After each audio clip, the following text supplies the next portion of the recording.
지난 에피소드에서 잠시 5G와 와이브로 관련 이야기를 나눴었는데요.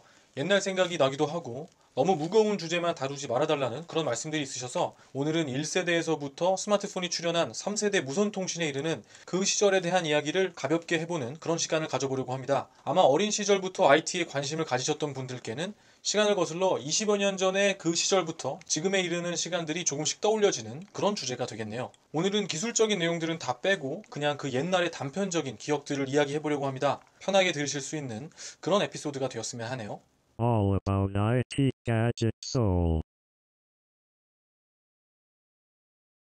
다들 아시는 것처럼 휴대폰이 없어도 불편함을 모르고 살았던 시절이 있었습니다. 아니, 대부분의 사람들의 인식 속에 휴대폰이 없었던 시절이라고 해야 더 정확한 표현일까요? 그 시절엔 지금과는 또 다른 낭만이 있었습니다. 궁금함이 있었고, 기다림이 있었고, 먼 곳을 가 누군가를 만나기까지의 행복한 상상들이 있었죠.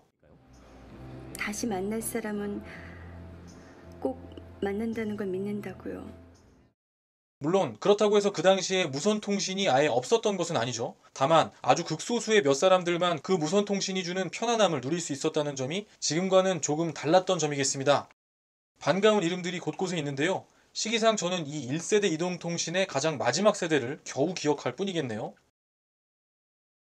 카폰 기억하시는 분들 많으시죠? 저도 카폰을 장착한 차를 본 기억이 납니다. 그걸 만지면 부모님께서 화들짝 놀라시며 절대 만지지 못하게 하셨던 그런 기억도 나네요. 허름한 대리점에서 팔기 시작한 카폰은 가입비를 포함해 무려 400만 원, 자동차 한 대 값이었습니다. 하지만 서비스 한 달 만에 가입자 수가 2,000명을 넘어설 정도로 인기를 끌었습니다.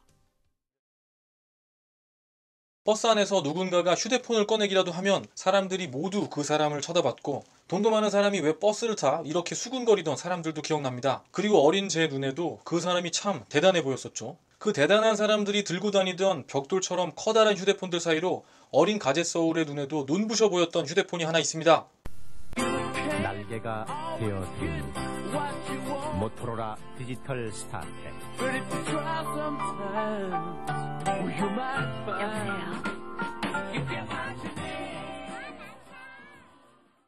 느낌은 조금 다르지만 지금의 애플을 보면 제가 느끼는 그 감정들을 그 당시에는 모토로라가 갖고 있었다는 사실을 다시 한번 상기하게 되네요. 아울러 이 1세대 무선통신과 관련하여서는 아날로그 방식이었다. 그리고 그런 이유 때문에 이용자가 많아질수록 주파수 사용 범위가 넓어져야 했기 때문에 수용의 한계가 있었다는 점 정도만 정리해 보도록 하고요.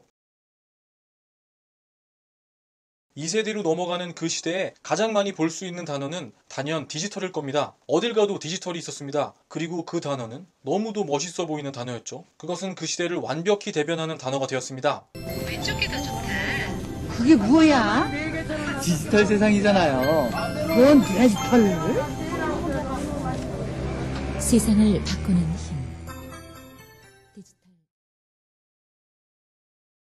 대체 디지털이 뭐냐고 여쭤보면 그냥 좋은 것이다 이렇게 대답하시는 어른들이 많았고요. 간혹 그거는 0과 1이야 뭐 이런 식의 참으로 아리송한 이야기를 해주는 사람들도 있었습니다만, 사실 가젯서울도 그것이 왜 효율적인 압축 방법이 되는지를 이해하게 되기 전까지는 누군가가 저에게 물어보면 그건 0이랑 1이야 이렇게 말하면서 마치 아는 사람인 척을 했었습니다.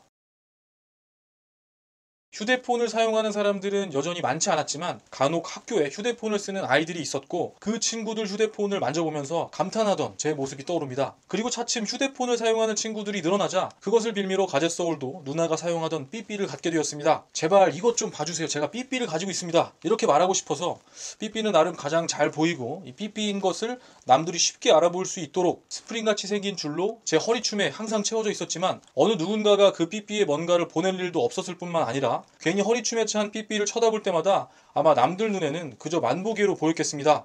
서울 강남의 한 여자 중학교를 찾았습니다. 삐삐 있는 학생 손 좀 들어볼래요? 한 반에 20명 남짓. 학생 가운데 3분의 1 이상이 삐삐를 가지고 있습니다. 그리고 그 당시엔 국민학교죠. 국민학교 고학년이 된 몇 년 사이에 갑작스럽게 많은 친구들이 휴대폰을 가지고 다니기 시작했습니다.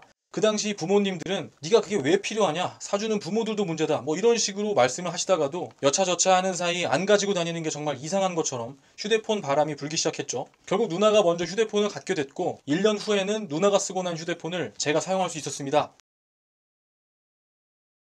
당시 가장 눈에 들어온 브랜드는 스카이였습니다. 스카이는 어린 제 눈에도 가장 멋있고 그럴듯해 보였을 뿐만 아니라 다른 휴대폰이 갖지 못한 압도적인 스펙도 갖추고 있었습니다. 여기서 그 대단한 스펙에 대해 바로 고개를 끄덕이는 그런 분들도 계시겠습니다만 그게 대체 뭐 얼마나 대단하길래 이렇게 물으시는 분들도 계실 것 같아 장황하게 한번 소개해보려 했는데 막상 별게 없어서 좀 당황스럽긴 한데요. 모델마다 조금씩 다르고 시간이 또 지나면서 메시지 전략으로 바꾼 탓인지 이 스카이만의 매력이 많이 없어져 갔지만 초창기의 제품들은 확실히 차별점이 있었습니다. 뭐 예를 들면 화음도 더 많이 낼 수 있었고 칼라 화면에 탈착식 카메라 등등 그 당시에는 참으로 커 보였던 그런 기술들이었죠.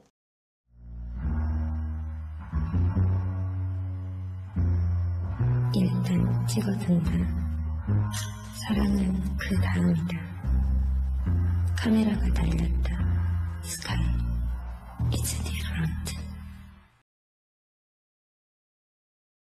그리고 당시에는 SK를 사용하는 것이 또 멋진 것으로 생각했던 그런 기억이 납니다. 아는 것이 별로 없었던 어린 시절의 제 마음속에 SK는 조금 비싸지만 장비가 훨씬 좋고 그래서 잘 터지는 통신사로 기억이 됩니다. 011로 시작하던 SK를 쓰는 사람이라면 무엇인가 단 1%라도 나아 보였던 그런 바보 같은 기억이 있네요. 물론 실제로는 당시 낮은 대역대의 소위 황금 주파수로 불리던 800MHz 대역을 SK가 선점하고 있었기 때문이었죠.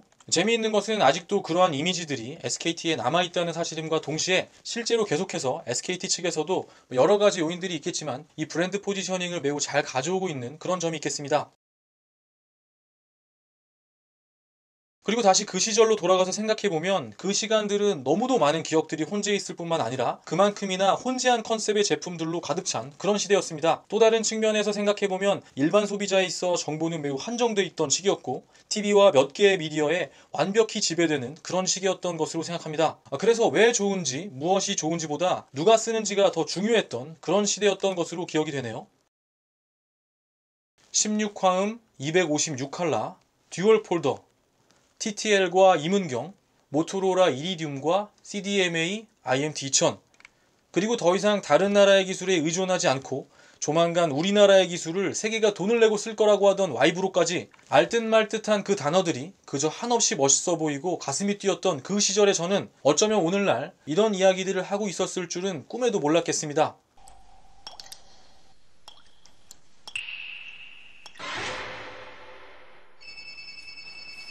처음 만나는 자유 20살의 011 TTL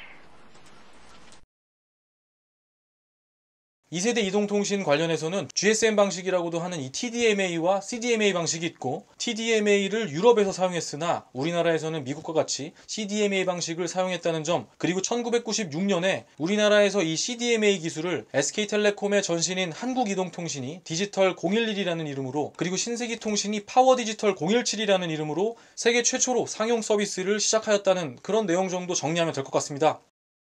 짜장면 시키신 분 미안한데 말이야 내가 마라도를 옮겼어 못 따라 전파의 힘이 강하다. 파워 디지털 017